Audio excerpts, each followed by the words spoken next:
Hi guys, welcome to Millennial Movie Fan Channel. My name's Tyler. Today's review is going to be for episode 7 of WandaVision. If you guys are new to the channel, make sure you give me a thumbs up down below, hit subscribe, and the little notification bell. That way you get alerts to when I post a new video. And also share this video around all your friends and family on Facebook, Twitter, and all the different social media outlets. That really helps out the channel as well. I enjoyed this episode. It was a lot like The Office and Modern Family, two of my favorite modern day kind of sitcoms from the late 2000s, early 2010s. Wanda and the other characters in this episode do interview style monologues, like facing the camera, breaking the fourth wall, as they do on those two shows that they're drawing inspiration from. The theme song to the intro of this episode is a lot like that of The Office. It sounds just like it. It's the little piano, do-do-do, The intro says Wanda a lot, but it only says Vision once, and that's at the end. So people were reading into that. I saw online. I don't know if that means anything. If we look at what's kind of going on, there is a rift between them that was caused by everything that we've seen up until this point, and they were separated this episode, and it looks like Wanda's kind of in danger with where this episode leaves off, and Vision is apart from her. So we'll see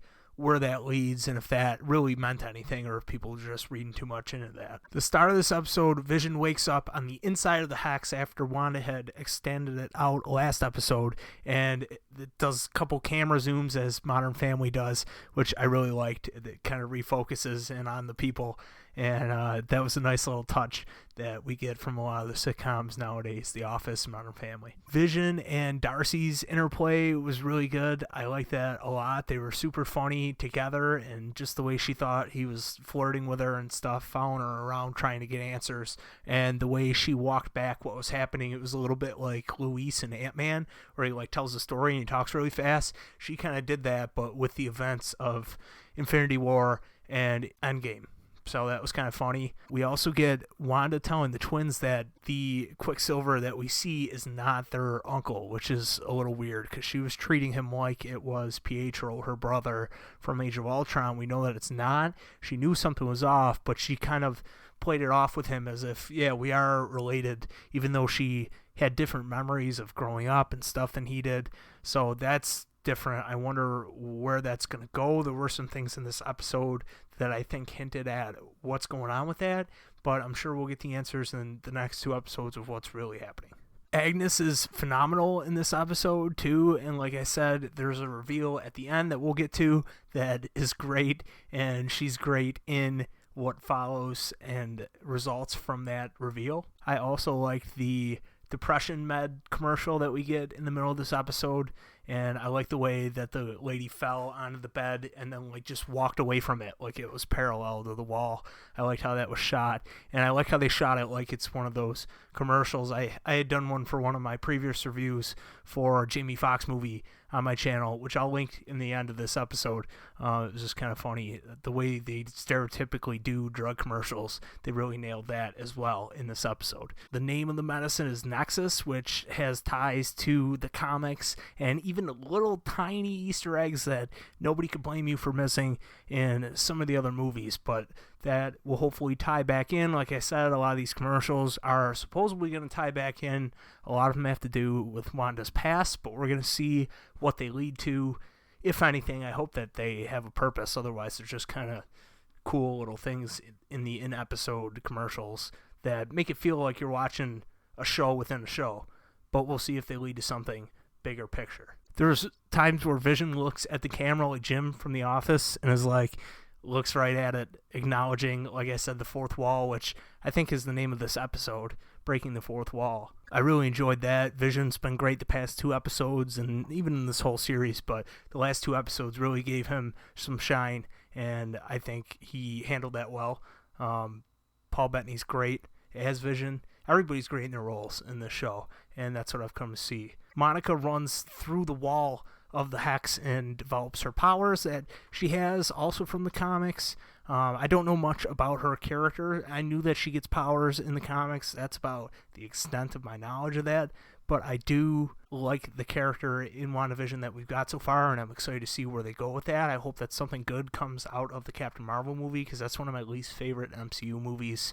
I know Brie Larson is a great actor. I love her in other movies, and that movie was kind of like a black mark for me in the MCU. So I'm hoping that they at least can pull good things from it, because I think there's potential to still have things that stem off of it that maybe improve Captain Marvel a little bit in my own eyes, or at least redeem the fact that it exists and kind of is just bland because other good things stem from it. We also see that Agnes has this creepy dungeon in her basement, and she has this book that looks like it's from Doctor Strange's Sanctum, and a lot of people have pointed that out. I saw that online all this week that was like, there's a book missing in this scene in Doctor Strange, like maybe that's it, and it does look like that. So I guess maybe we'll see. Maybe it's not important and they just threw that in the background as like an Easter egg, but maybe that's crucial to how Agnes was controlling everything. And a lot of people were speculating that Agnes was running everything and that she was Agatha Harkness, and a lot of people's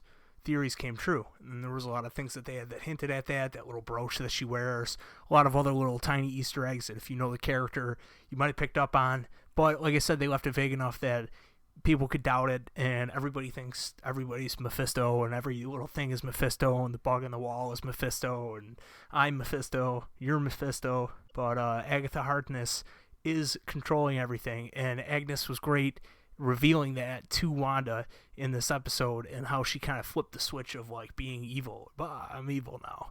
The song that followed her telling Wanda that was great.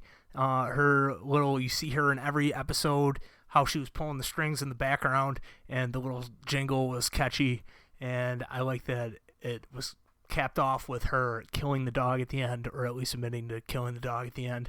That just makes her all the more evil. And then her like evil laugh that she had, that was really funny. I thought she did a great job as both Agnes and Agatha in this episode, and showing the contrast in her true identity and kind of the mock-up version of what she was masquerading as to infiltrate Wanda's kind of escapism world she created. There's a post-credit scene to this too, guys. It's not super impactful. It does show that Monica is continuing to look for Wanda, which we kind of knew already, but she's confronted by Quicksilver.